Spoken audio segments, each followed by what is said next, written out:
오늘은 하나님을 가까이 하려는 자, 이렇게 주제를 잡았습니다. 그럼 우리가 신앙생활은 하나님께서 우리를 불러주셨는 것이 바로 신앙생활의 언약의 시작입니다. 그러나 사실 가만히 보면은 이스라엘 백성들을 애굽 땅에서 구출해내는 것으로 끝나지 않고 하나님은 시내산 언약을 맺으시는데, 바로 오늘 그 언약을 맺으시는 시작이 바로 출애굽기 19장이다, 이렇게 보여지는 것입니다. 하나님과 나와의 관계, 여러분들은 하나님과 어떤 관계를 맺으셨나요? 그냥 늘 교회 와서 종교적인 그 어떤 무드 속에 그냥 섞여가지고 그냥 내가 교회 다니고 때가 되니까 학습받고 세례받고 이러다가 살다가 죽으면 천당 갈 것이, 그래 하지 마세요. 그래 하지 마세요. 그거는 그야말로 아직도 기독교에 대한 어떤 깊은 입문을 가지지 못할 사람들이라 그렇게 하는 것이고, 적어도 여러분들은 하나님 앞에 한번 물어보세요. 하나님, 나를 왜 부르셨습니까? 하나님, 나는 뭘 해야 될까요? 내게 하나님이 원하시는 것은 무엇입니까? 하나님이 내게 원하시는 것과 내가 하나님께 원하는 것, 이걸 한번 내놓고 한번 기도해 보세요. 이것이 오늘 우리와 하나님과의 언약적인 관계가 이루어집니다. 정말 중요한 것 같아요. 저는요, 개인적으로 자신 있게 여러분들에게 말씀드립니다. 누가 가르쳐 준 게 아니에요. 처음 하나님을 만날 때, 처음 하나님께 처음으로 내 마음을 내놓고 기도할 때 그거 물어봤어요. 하나님, 나 뭐 할까요? 내가 뭘 해야 되겠습니까? 하나님, 어디로 가야 되겠습니까? 어떤 것이 하나님 뜻입니까? 정말 눈물이 많이 쏟아지더라고요. 울면서 하나님, 나는 뭘 해야 될까요? 어떤 일을 할까요? 내게 하나님 원하시는 것이 무엇입니까? 이걸 내가 참 밤을 새우면서 기도했어요. 그날 하룻밤으로 끝나지 않고 그해 여름이 지나고 가을이 오고 겨울이 지나도록 계속 그 기도를 했어요. 계속. 그랬더니 어느 겨울 밤에 하나님께서 내게 직접으로 어떤 음성을 들려주지 않았지만 내 기도를 계속적으로 듣고 있던 권사님 한 분이, 애야 서가, 내하고 얘기 좀 하자. 너는 앞으로 목사가 돼야 되겠다. 그 권사님이 그렇게, 얘야 너는 목사가 돼야 되겠다. 여러분, 참 이게 기도 응답이라는 것은 반드시 하늘에서 들려오는 게 아니에요. 하나님 말씀을 통해서도 응답이 오고, 어떤 분은 찬양하는 데서 응답이 오고, 어떤 분은 믿음의 사람들을 통해서 하나님의 응답이 오기도 합니다. 그렇기 때문에 우리가 하나님의 응답이 어디서 오느냐 자꾸 하늘만 쳐다보면 안 돼요. 우리는 믿음의 사람이라면 반드시 하나님과 나와의 관계를 물어봐야 돼요. 심지어 이렇게 물어볼 사람도 있어요. 하나님, 나를 선택한 건 맞습니까? 이것도 필요해요. 왜? 너무 의지력이 약해가지고 맨날 그냥 넘어지고 맨날 엉뚱한 삶을 사니까 그래 살아가지고 안 되거든요. 왜 안 될까요? 내가 안 되는 거야. 안 되는데 어떻게 하겠어요? 내 힘이 부족한데 어떻게 하겠어요? 제가 몇 번 말씀드렸지만 옛날에 김덕신 목사님 어느 교인이 와가지고, 목사님, 나는 왜 이렇게 안 되지요? 목사님 대답이 뭔지 아십니까? 너는 본래 안 된다 그래요. 그럼 하나님께서 나를 안 택한 겁니까? 그게 아니지. 네 힘으로는 안 되는 것이다. 하나님을 의지해라. 주님을 의지해라. 네 힘으로는 안 된다. 네 능력으로 안 된다. 네 능력으로 어떻게 죄를 이기고 세상을 어떻게 이기겠노? 하나님의 힘으로, 성령의 힘으로, 내 능력이 아닌 주님의 능력으로 이겨야 된다. 세상을 이겨나가야 돼. 여러분 정말 이게 굉장히 그 무서운, 정말 우리가 무서운 시대에 살고 있어요. 이게 마지막 종말이 아마 우리 시대의 종말이 올 것 같은 이 모든 사회적인 현상이 그렇게 보여져요. AI 시대 아닙니까? 그죠? 이 AI를 가르치는 교수님한테 미국에 있는 하영진 목사님이 물어봤다 그래요. 과연 이 AI가 오늘 이 시대에 이 AI가 어떤 역할을 할 것 같습니까? 하니까 그 교수님 대답이 우회적으로 하는 말이, 나도 어찌 될지 모르는 세상입니다. AI를 가르치는 교수가 나도 이 세상이 어찌 될지 모르겠습니다. 어디까지 올란지. 여러분 혹 영화 중에 TV에도 자주 나왔는데 터미네이터 하는 영화를 보셨습니까?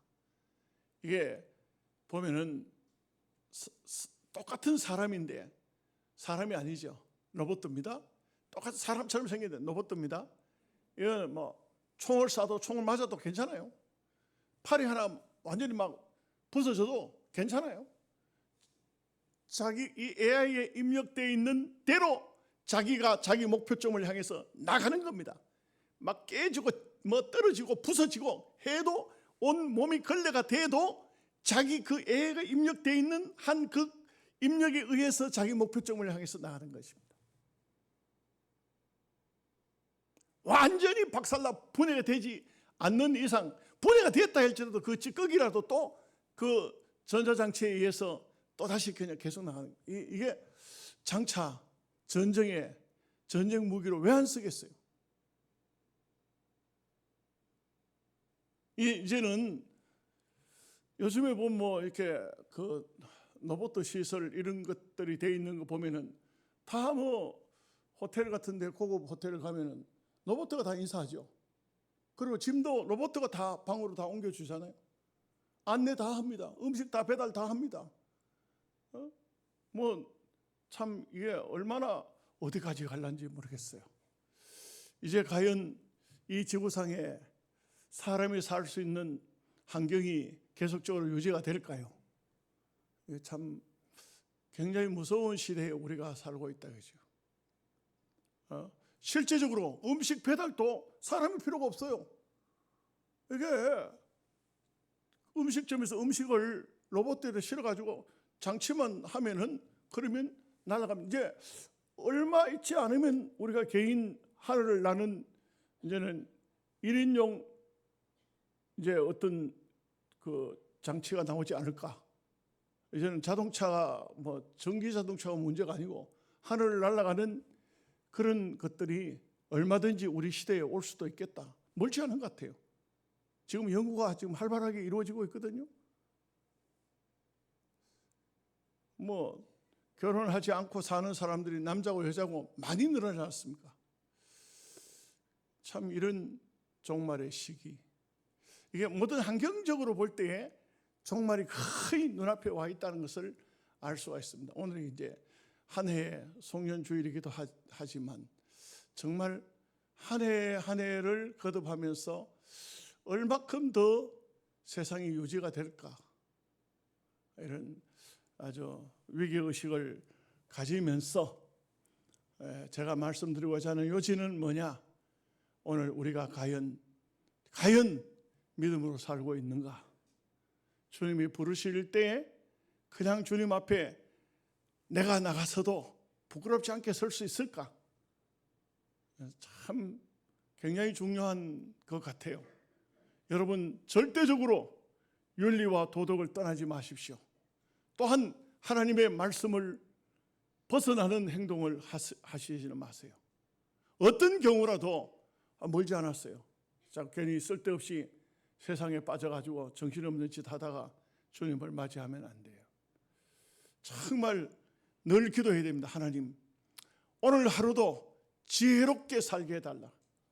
지혜롭게 사는 방법이 죄짓지 않고 정말 하나님 보시기에 아름다운 내 말과 내 하나 행동까지도 올바르게 사는 것을 말하고 있습니다. 그래서 세상에 빠지지 않도록, 세상에 우리 자신이 방임되어지지 않도록 하는 이 삶이 중요합니다. 뭐 부자 되는 거 원하지 마세요. 세상께 뭘 얻을 거 원하지 마세요. 그런 걸 다 가지면 가질수록 믿음의 생활은 더 피곤해지고 더 힘들어집니다. 오직 어떻게 하면은 하나님을 좀 더 가까이 하고 잘 믿을까? 하나님과 나와의 관계가 어떻게 되어 있는가? 이거 확인해야 돼요. 늘 확인하십시오. 하나님과 나와의 관계 막혀 있으면 빨리 해결해야 됩니다. 막혀 있으면 기도가 안 됩니다. 기도가 안 되고 하나님 말씀이 내 심령 속에 들어오지를 않고 내 영적인 삶이 혼탁해지기 시작하고 자꾸 세상적으로 나갑니다. 세상 방향으로 갑니다. 점점 더 어지러워집니다. 디모데후서 3장에처럼 사람들이 시대가 이럴수록 점점 악해져요. 점점 악한 시대가 되어집니다. 제가 용감한 형사라든지 뭐 이런 그런 프로그램들을 좀 자주 봐요.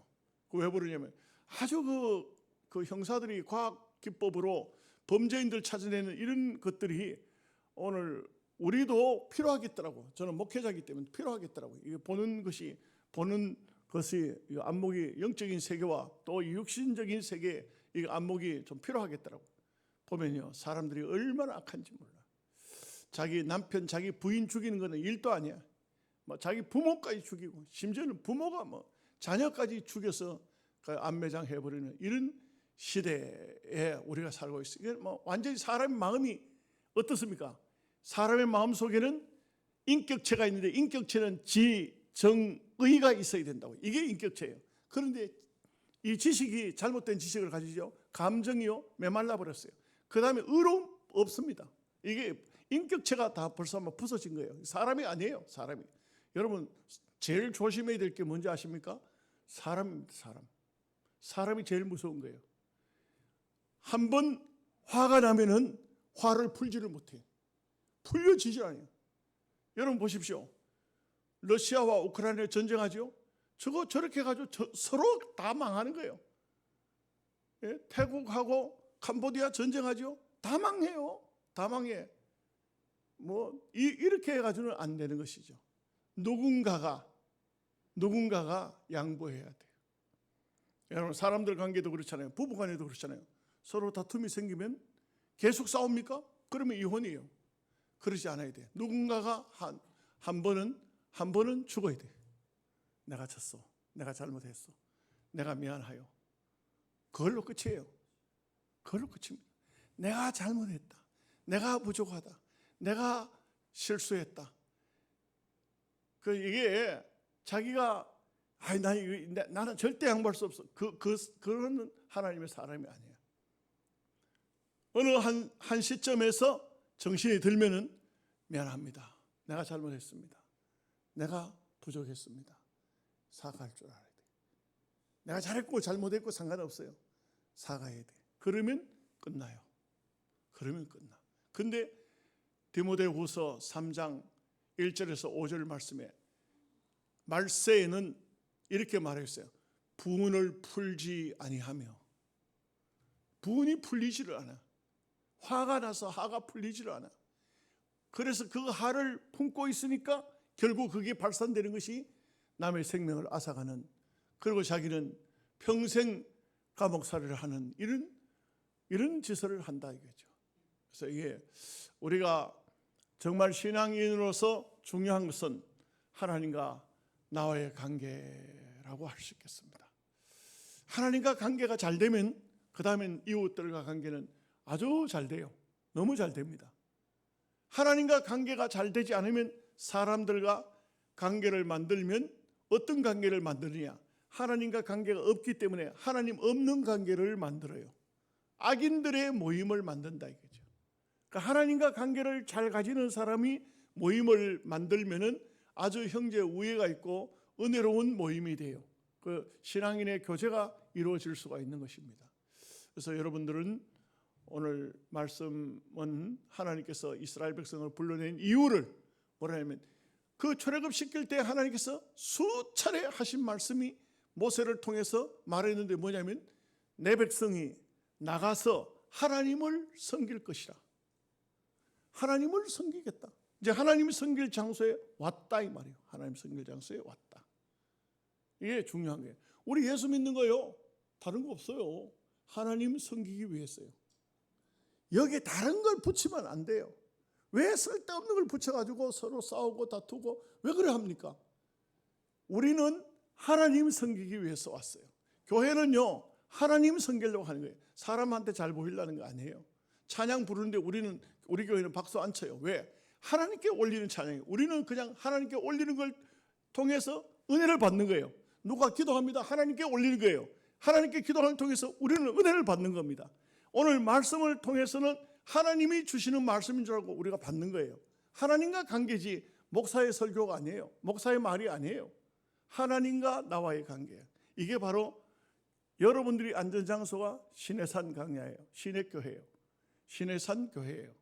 이게 바로 하나님과 나와의 관계를 맺는 것이다. 이렇게 볼 수 있겠습니다. 자, 이제 말씀을 한번 보시도록 하죠. 1절 말씀 다 같이 읽겠습니다. 이스라엘 자손이 애굽 땅을 떠난 지 3개월이 되던 날 그들이 시내 강야에 이르니라. 2절 또 보겠습니다. 그들이 르비딤을 떠나 시내 강야에 이르러 그 강야에 장막을 치되 이스라엘이 거기 산 앞에 장막을 치니라.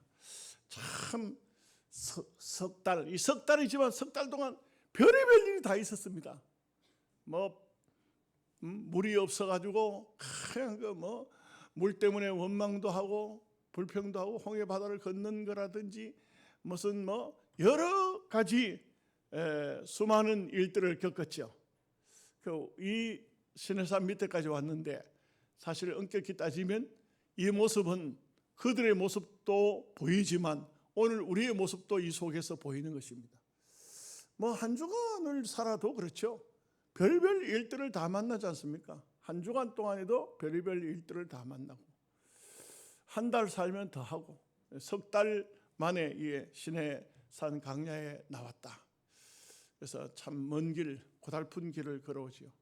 우리 인생 삶이 다 참 고달프고 힘든 일이에요. 여러분들이 주일날 예배를 드리고 나가지만 3일 만에 또 교회에 와서 수요일 예배를 합니다만 어떤 분은 일주일 만에 한 번씩 오죠. 그럼 일주일 만에 한 번씩 오다가 한 번 빠져버리면 2주간 돼버립니다. 그죠? 그러면 그 사이에 많은 일들이 있습니다.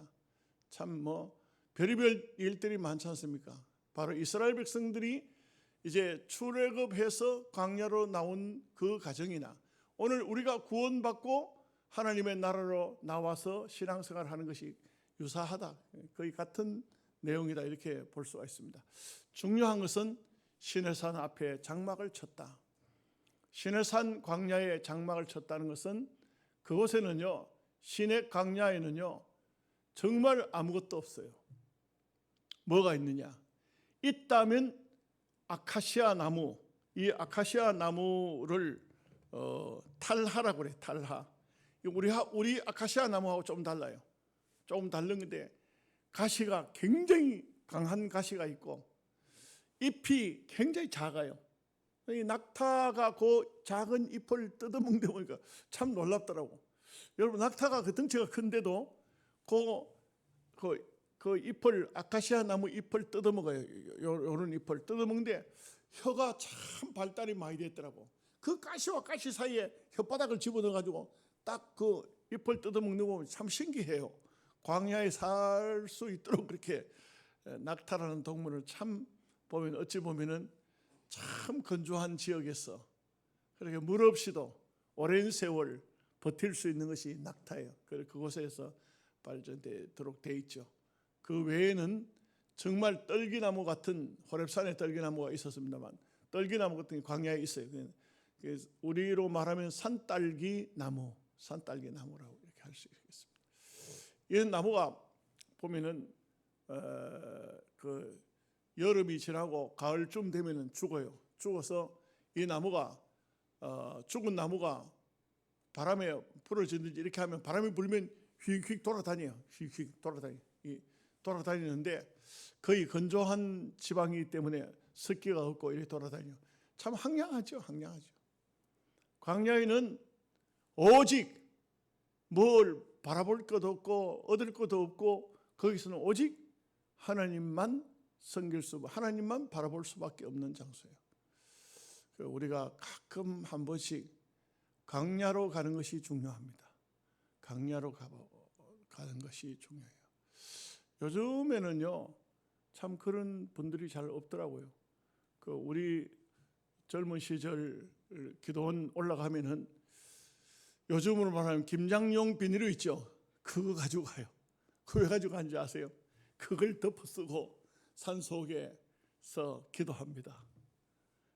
기도하다가 기도만 계속 하는 건 아니에요. 기도하다가 엎드려 가지고 자기도 하고, 부옇게 이제 내 입김 때문에 부옇게 돼가지고 그 안에 춥지 좀 안 춥습니다. 그래가지고 몸에는 모포 같은 거 하나 덮어쓰고 이렇게 그렇게 기도하고, 굳이 어떤 기도 안 해도 산 속에서 밤을 새웁니다. 산 속에서 거기 비닐 속에서 하룻밤을 지납니다. 그러면서 이제 밤을 지나는 사이는 굉장히 힘들어요. 저도 해보니까 굉장히 힘드는데도 아침이 되면은 이런 생각을 해요. 하룻밤 광야에서 주님과 함께 했다. 참 육신적으로 고달프고 힘들고 이렇지만 주님과 하룻밤을 지냈다 하는 이런 마음. 그리고 요즘의 사람들은 주의 종이라 해도 목회자라 해도 그렇게 삶을 사는 사람이 거의 없어요. 누가 시키는 건 아니죠. 본인 스스로가 해야지. 바위 위에 올라가서 참 신학교 다닐 때 늘 참 기도했던 것이, 기회가 생기면 바위 위에 올라가서 무릎을 꿇고 두 손을 들고, 하나님 이 손을 붙잡아 주세요. 이 손을 붙잡아 주세요. 나를 붙잡아 줄 사람은 하나님밖에 없습니다. 이 광야예요. 광야입니다. 여러분에게 광야가 있습니까? 여러분, 광야가 있어야 돼요. 여러분, 사람들이 많이 모여있는 복잡한 장소에서 기도 생활 하나님과 깊이 못해요. 깊이 안 하더라도 좋아요. 하나님과 만나는 장소. 하나님, 제가 광야에 나왔습니다. 하나님 뵙고 싶어서 광야에 나왔습니다. 오직 나는 하나님 한 분 필요합니다. 광야가 있어야 됩니다. 여러분 삶 속에 한 번씩 광야의 장막을 치시고 광야에서 하나님을 만나는 그런 계기를 한 번씩 마련하시기 바랍니다. 전당 갈 때까지 한 번도 광야교회 가보지도 못하고 맨날 육신적으로만 아웅다웅하고 살다가 끝이 나면은 좀 부끄럽지 않을까 싶기도 합니다. 그렇게 안 해보실랍니까? 내가 엉뚱한 얘기만 자꾸 하고 있습니까? 여러분하고 별 상관없는 얘기만 하고 있습니까? 혹시라도 여기 여러분들 중에 이런 광야의 생활, 광야의 체험, 광야의 기도를 할 분이 또 제가 이렇게 말씀드리면 할 사람이 있을런지도 혹시 알 수 있겠습니까? 한 사람이라도 있다면 오늘 말씀이 성공이라고 할 수 있겠죠. 자, 3절 4절 말씀 같이 보겠습니다. 모세가 하나님 앞에 올라가니 여호와께서 산에서 그를 불러 말씀하시되, 너는 이같이 야곱의 집에 말하고 이스라엘 자손들에게 말하라. 내가 애굽 사람에게 어떻게 행하였음가? 내가 어떻게 독수리 날개로 너희를 업어 내게로 인도하였음을 너희가 보았느니라. 여러분, 여기 언제 하나님께서 독수리 날개로 이스라엘 백성들을 업어 날렸습니까? 독수리는요, 하늘의 왕이에요. 공중의 왕입니다. 하늘을 퍼머넌트 하늘 위에는 독수리가 왕이에요. 하늘의 왕자가 되기 위해서는 이 독수리는 아주 어린 독수리가 알에서 깨어나서 새끼가 되면 몸에서 날개가 나기 시작하면, 그러면 독수리 어미는 이 독수리 새끼를 강하게 훈련시킵니다. 아주 강하게 훈련시킵니다. 이사야서에 보면 독수리 훈련시킨 얘기도 나와요. 이 독수리를 날개 아래 날개 어미가 덜쳐 얻고 하늘 높이 올라가서 떨어뜨려 버립니다. 이 독수리 새끼는 막 죽는다고 떨어지면서 막 처음에는 막 그냥 돌멩이 떨어지다가 또 막 날개가 있으니까 날아봅니다. 이 날개가 제대로 잡힙니까? 안 잡히잖아요. 그러니까 막 이쪽 날개 막 지 마음대로 움직이다가 땅바닥에 떨어지면 그냥 죽죠. 그럴 때 독수리 어미는 그 새끼를 따라오다가 즉시로 땅바닥에 떨어지기 전에 탁 받아서 다시 들쳐업고 하늘 위로 올라가서 또 떨어뜨리는 겁니다. 아이고 우리 엄마는 왜 이러냐? 왜 나한테 왜 나를 왜 남의 자식 갖다 키우나? 왜 이러나? 큰 발버둥을 치지요. 그런 훈련을 통해서 이 독수리는 나중에 가면 어느 정도 시간이 지나면은 딱 날개가 고정으로 어깨에 힘을 얻어서 날개가 힘을 얻고 하늘 위를 그 어미 독수리와 함께 하늘을 나는 새가 되는 거예요. 이 독수리는 그냥 독수리가 되는 게 아니에요. 강한 훈련을 받는 것이죠.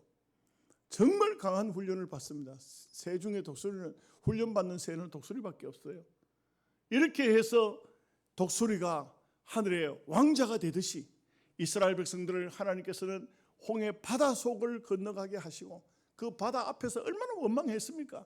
그러고 난 다음에 또 3일 길을 갔더니 물이 없다고 난리가 났습니다. 광야에서 또 그 다음에 만나가 떨어지고 메추라기가 떨어지고 메추라기가 나오고 하면서 그 수많은 원망과 불평과 그리고 또 하나님께서 주시는 기적의 떡과 기적의 고기를 먹으면서 그러면서 이들은 이 시내 광야까지 온 거예요. 이것은 바로 하나님이 독수리 새끼를 훈련시키듯이 내가 했다. 너희를 독수리 날개 위에 업어서 날랐다. 이렇게 말씀하고 있는 것입니다. 우리가요 옳은 성도가 되려고 하면 많은 연단을 거칩니다. 많은 훈련을 받는 거예요. 자, 5절 6절 말씀 보겠습니다.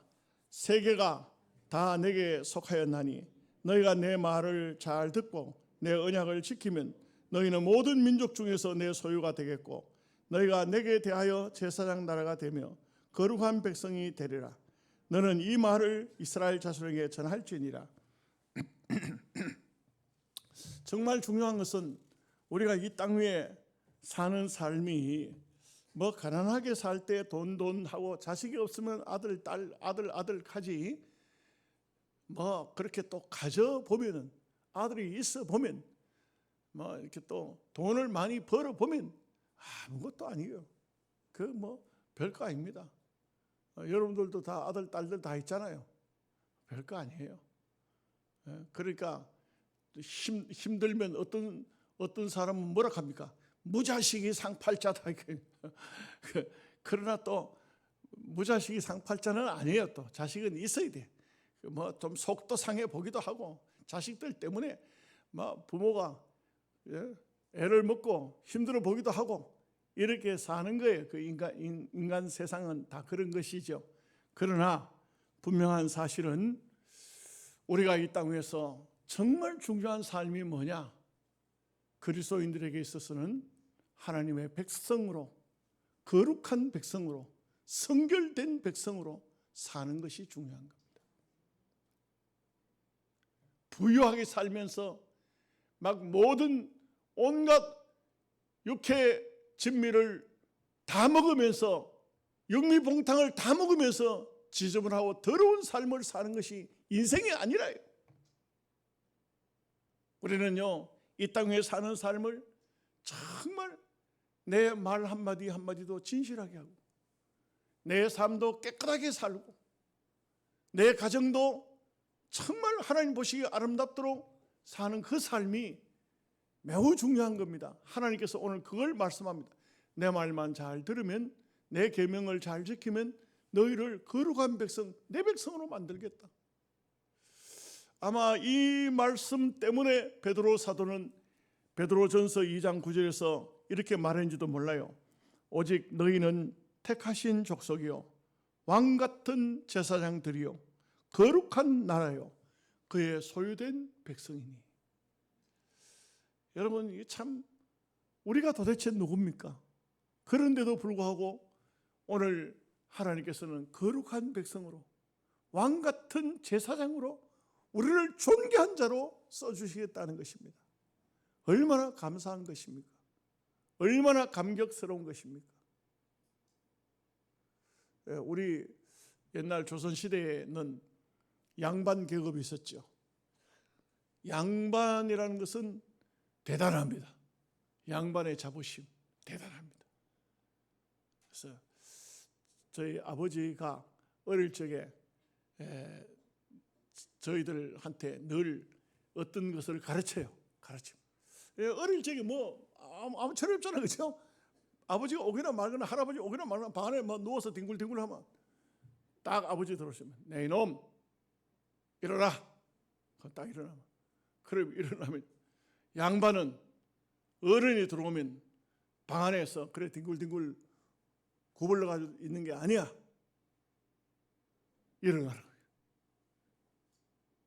어른들이 일어나면 어른들이 들어오면 일어서고 어른들이 앉으면 자리에 앉고 먹을 음식도 갖다 놓으면 어른들이 먼저 잡숫기 전에는 먹는 것이 아니야. 가장 많이 들은 소리가 뭐냐면은 그래만 양반이지. 양반이 이 소리 들. 근데 좀 잘못하면 에이 그거는 상놈들이 하는 짓이야. 우리 아버지가 늘 보면 아버지는 양반과 상놈을 엄청 가렸어요. 뭘 좀 잘못하면 그건 상놈들이 하는 짓이야. 누가 집안에서 무슨 말을 하다 목소리만 좀 높아도 내 이놈 그거는 상놈들이 하는 짓이야. 아주 이렇게 하나하나 그냥 얼마나 그 양반 그런 소리를 많이 들었는지 참 그런 소리를 들으면서 어린 시절을 자랐어요. 이와 같이 오늘 우리가 하나님 말씀 앞에서는 어떻게 해야 되냐? 거룩한 하나님 백성. 거룩한 하나님 백성. 우리는요, 이 세상에 잡탕을 먹고 막 뒹굴면서 쓰레기통을 뒤집어 써도 잘 먹고 잘 살면 된다는 그런 사고방식은 버려야 돼요. 하나님 백성은 거룩한 백성이에요. 거룩한 삶을 중심으로 살아야 돼요. 자, 이제 7절 8절 말씀 보겠습니다. 모세가 내려와서 백성의 장로들을 불러 여호와께서 자기에게 명령하신 그 모든 말씀을 그들 앞에서 진술하니 백성이 일제히 응답하여 이르되 여호와께서 명령하신 대로 우리가 다 행하리이다. 모세가 백성의 말을 여호와께 전하며, 그 모세는 중보자예요. 중보자인데 백성에게 하나님께서 너희를 거룩한 백성으로 하나님의 친백성으로 삼아 주시겠다 하니까 백성들이 다 듣고 그렇게 하겠습니다 이렇게 해요. 근데 참 그 말과 행동이 다 따라가지를 못하는 것이 이스라엘 백성들의 모습이죠. 9절 10절 말씀 보겠습니다. 여호와께서 모세에게 이르시되 내가 빽빽한 구름 가운데서 내게 임함은 내가 너와 말하는 것을 백성들이 듣게 하며 또한 너를 영영히 믿게 하려 함이니라. 모세가 백성의 말을 여호와께 아뢰었으므로 여호와께서 모세에게 이르시되 너는 백성에게로 가서 오늘과 내일 그들을 성결하게 하며 그들에게 옷을 빨게 하고.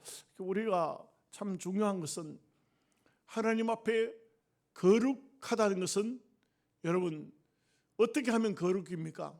카토슈라는 말인데 원문이 보면 구별하면 거룩해져요. 구별. 여러분 아십시오. 우리가 하나님 앞에 거룩한 삶을 사는 것은 구별하면 돼요. 구별을 한다는 것은 아무거나 먹는 게 아니에요. 아무거나 마시는 것이 아니에요. 아무렇게나 말하는 것이 아니에요. 구별을 해야 돼요. 구별. 하나님께 드리는 헌금도 구별을 해야 되고 하나님께 드리는 무슨 우리가 헌신을 할 때 뭘 하겠다 하는 것도 구별된 거여야 돼요. 아무거나 하는 것이 구별된 게 아니잖아요. 아무렇게 하는 것이 아니잖아요. 반드시 구별해야 돼요.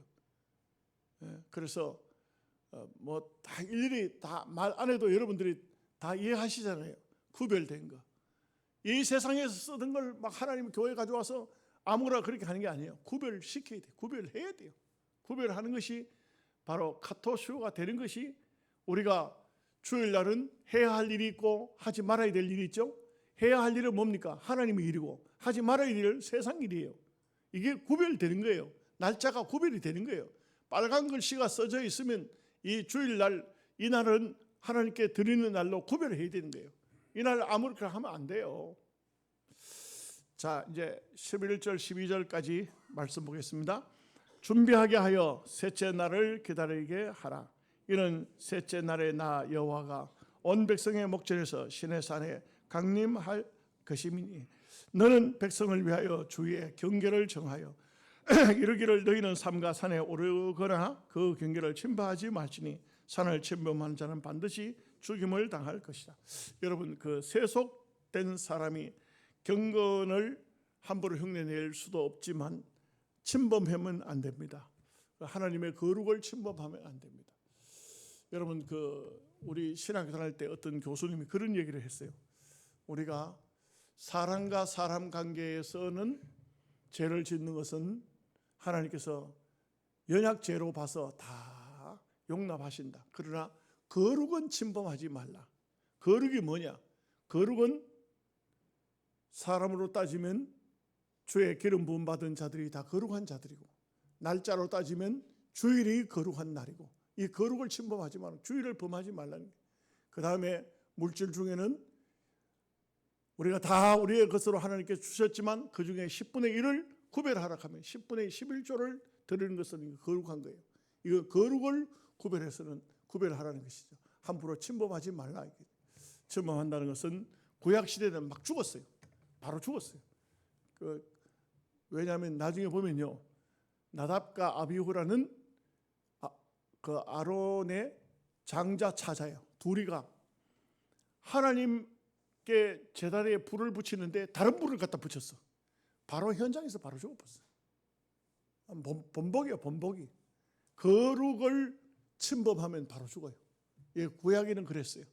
신약에는 예수님께서 다 참 우리의 죄를 사해 놓으셨기 때문에 주님의 이름으로 우리가 용서를 받고 삽니다만, 그러나 분명한 것은 하나님의 것과 하나님께 드리는 것과 내가 하는 것이 달라야 돼요. 예, 함부로 하나님 앞에는 함부로 행동하면 안 돼요. 그래서 여러분, 사람들 중에 보면은 자기 인성 때문에 화가 나니까 교회에 와서도 막 과음을 지르고, 속상하니까 교회 안에서도 막 말을 막 하고, 무서운 거예요. 무서운 거예요. 거룩을 침범하는 거예요. 예배 시간에 예배를 하는데 누군가가 와서 막 예배를 방해하는데 거룩을 침범하는 거예요. 이게 무서운 거예요. 무서운 거예요. 그런 일을 절대 하면 안 돼요. 아무나 그거 몰라서 그런 거예요. 몰라서. 우리가 하나님 앞에는 만천하가 여호와 앞에서는 잠잠할지라. 하나님 앞에서는 함부로 하면 안 돼요. 이거는요, 오늘 우리가 반드시 깨닫고 알아야 될 말씀입니다. 기도하겠습니다.